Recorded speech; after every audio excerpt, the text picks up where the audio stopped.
Hindi pa po malinaw sa ngayon kung tinanggap na ng Malacanang ang pagbibitiw ni Baguio City Mayor Benjamin Magalong bilang Special Advisor ng ICI o Independent Commission for Infrastructure.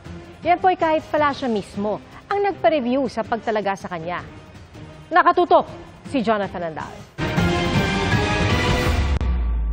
Mayor Benji Magalong, Special Advisor, and who will act as investigator for the ICI. 2 linggo matapos i-anunsyo ang magiging papel ni Baguio City Mayor Benjamin Magalong sa ICI o Independent Commission for Infrastructure, iba na ang sinabi ng palasyo kahapon. Liliwanagin po natin, ang pagtalaga po sa kanya ng Pangulo ay bilang Special Advisor at hindi po lead investigator or in any other form na pag-iimbestiga.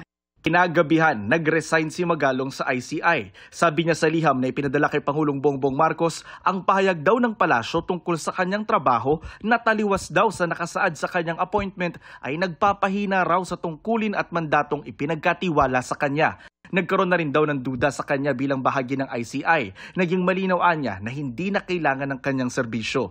Kahapon ng umaga, nag-sorry si Magalong sa mga taga Baguio dahil naging busy raw siya sa ICI. Ang pahayag na ito ni Magalong binanggit ni Jose Castro sa kanyang briefing kahapon nang i-anunsyo niyang pina-review ni Pangulong Bongbong Marcos sa legal team ang pagtalaga kay Magalong. Binanggit din ni Jose Castro na may mga puna ng pagbibigay kay Magalong ng trabaho bilang ICI Special Advisor habang siya ay mayor.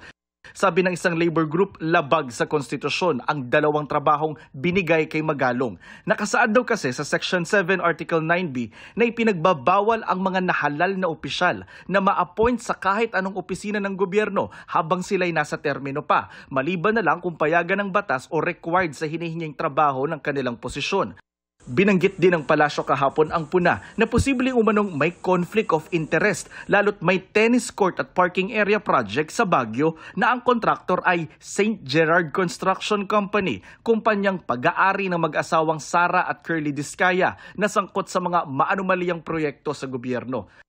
Dati nang sinabi ni Magalong na ang proyekto maayos na isagawa at alinsunod sa batas. Nilinaw din muli ni Magalong sa kanyang pahayag kanina na walang conflict of interest. Nagbitiw raw siya para protektahan ang integridad ng ICI.